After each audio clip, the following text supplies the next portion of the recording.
mo kí ẹ princess adéfọláwẹ̀mí mọ́ ọmọ làbákẹ́ ọmọ fúnmilẹ́wà fún ọjọ́ ìbí rẹ tó bá olókè èèpẹ̀ emmanuela ó rí gbórúkọ a máa ro ní àpèjá sí máa yẹ èèyàn olúwadérasími la pè ọ́ ṣé ó rí bẹ́ẹ̀ àbí ète lásán lórúkọ orúkọ ọmọ nìjánu rẹ̀ happy birthday to you arámidé ọmọ akínwálé ó tún ṣe tẹ̀mí ìdandan ni ikú ò ní pa ọ́ kò ní pa àwọn òbí rẹ ọgbọ́n ló máa gbọ́n ò ní gbọ́n kú ọba òkè ò ní jẹ́ kọ́gbọ́n lọ lódò ikùn rẹ kúlú sọ wẹ́rẹ́ kó máa sọ níyè tìrẹ ó pẹ́pẹ́pẹ́ bí ewé apẹ́ ó dára lẹ́wà bí ọ̀ṣun ọdọọdún là rórógbó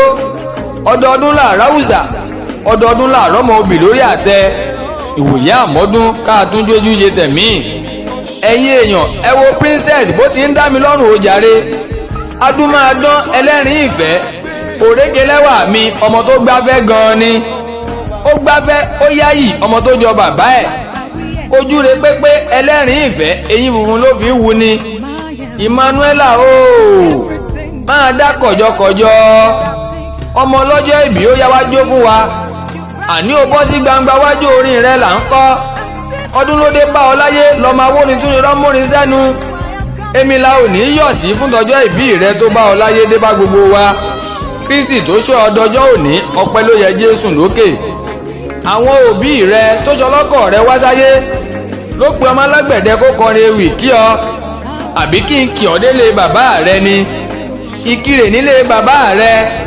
ìran bàbá rẹ ní ọmọ ewu níwìnrín adálẹ̀gbin wùrà adálẹ̀gbin ṣin ìgbọ́ngàn ewu kéré ọmọ alájà tí ń bẹ létí igbó ọya abòòṣà wọn ò gbọdọ̀ kọ́ wọn òbí ìkirè ìwọ lọmọ olóòṣà fọ kínkín ogún lékin fọ̀ọ̀lú ará ìkirè ìwínrín nìyí ẹ ò ní sàájà ẹ bá mi wá kẹ́kẹ́ tó mú kí n ró mú kọ́lé aládodo arámidé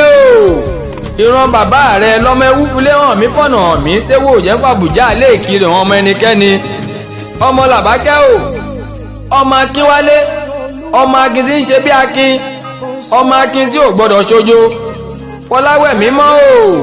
jẹ́ ń bá ọ délé yèyé rẹ lọ́mọ wúlówó joyè méjì òtòṣì orí nǹkan kan jẹ ẹ̀yìn tún retí ẹ̀kẹta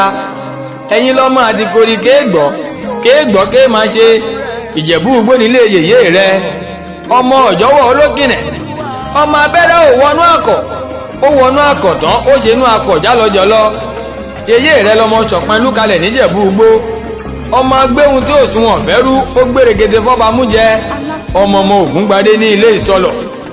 bí o bá wá ń gbọ́ kíkí yìí yèyé rẹ ló pọmọ alágbẹ̀dẹ kó kọrin ewì kí ọ